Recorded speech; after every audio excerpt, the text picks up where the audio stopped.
साथ मौर्य जी इस वक्त हमारे साथ हैं। केशव जी, अखिलेश यादव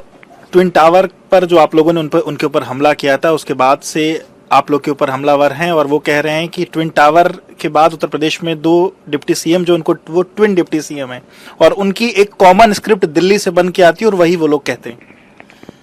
देखिए, श्री अखिलेश यादव जी सत्ता के बिना, पानी के बिना जैसे मछली तड़पती है वैसे तड़पते रहते हैं। उनके कार्यकाल में अगर भ्रष्टाचार की कोई इमारत खड़ी हुई और उस इमारत को देश की सर्वोच्च अदालत के आदेश से ढहाया गया और उस ढहाने के क्रम में अगर उनसे सवाल पूछा जाएगा कि आपके समय में ये जो भ्रष्टाचार की इमारत खड़ी हुई तो उसके लिए कौन दोषी है, आप उत्तर प्रदेश के मुख्यमंत्री थे उस समय, तो दोषी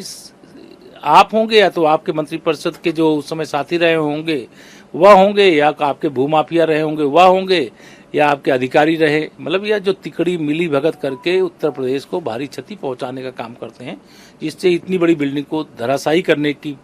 नौबत आई, जिसके कारण से इतना प्रदूषण फैला, जिसके कारण से इतनी निर्माण की हुई बिल्डिंग गिरी, तो उस सबका जवाबदेह हैं श्री अखिलेश यादव जी और उनकी पार्टी। तो सर, इसके अलावा एक बड़ा आरोप और उन्होंने आप पर लगाया। उन्होंने कहा कि आप पेड नेता हैं, पेड डिप्टी सीएम हैं और पेड ओबीसीओं के नेता हैं। उनका कहना है कि ये भारतीय जनता पार्टी इस तरीके के नेताओं को पे करती है और वो कहीं ना कहीं जो ओबीसी का जो एक पक्ष रखने की बात है वो सही ढंग से नहीं रख रहे हैं, वो पेड नेता। कभी आके उनके दम हो, हिम्मत हो, आवे कभी डिबेट कर ले आमने सामने बैठ करके। पेड कौन है, जातिवाद कौन करता है, तुष्टीकरण कौन करता है, परिवारवाद कौन करता है, और राष्ट्र और की सेवा, प्रदेश की सेवा और जनता की सेवा कौन करता है। उनको सबसे बड़ी पीड़ा इस बात की है कि वह यह समझते थे कि हम मुख्यमंत्री के बेटे हैं और हम एक बार मुख्यमंत्री रहे हैं, तो पिछड़े वर्ग का वोट उनकी जागीर हो गया है। तो उनको ये समझना चाहिए अब लोकतंत्र है, लोकतंत्र में सबका साथ, सबका विकास, सबको सम्मान, सबको स्थान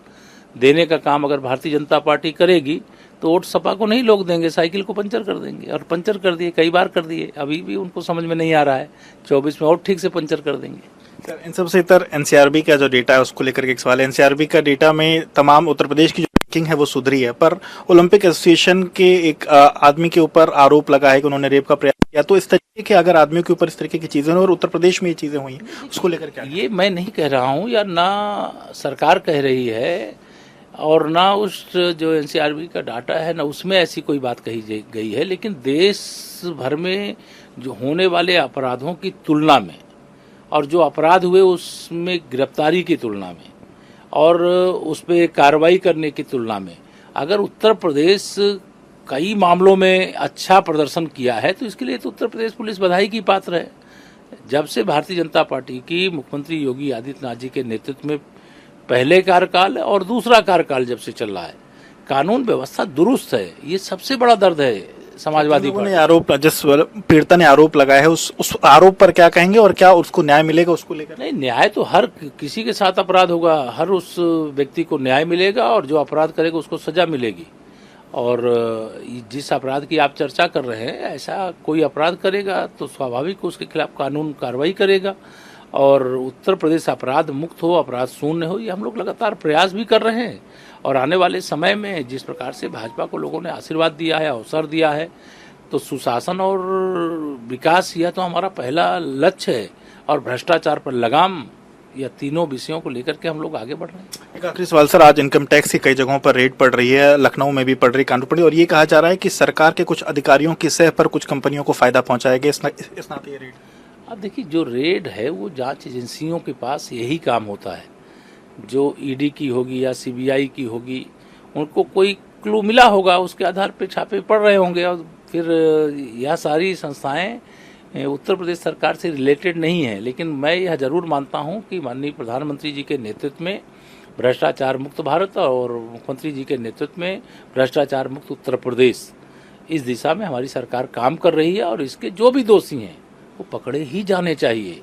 जो गरीबों को लूट करके खा गए हैं वो बरामद ही होना चाहिए और जिनके जीवन में आज भी दुख है वह दुख दूर होना चाहिए। यही तो माननीय प्रधानमंत्री जी कहते हैं कि न खाऊंगा न खाने दूंगा, और जिसने खाया वह भी निकाल करके गरीबों के चरणों में डाल दूंगा। धन्यवाद, शुक्रिया बात करने के लिए। तो आप सुन रहे थे किशोर मौर्य जी को जनरल पब्लिक से बातचीत, वीडियो जर्नलिस्ट जीतेश अवस्थी के साथ विवेक रमेश, लखनऊ।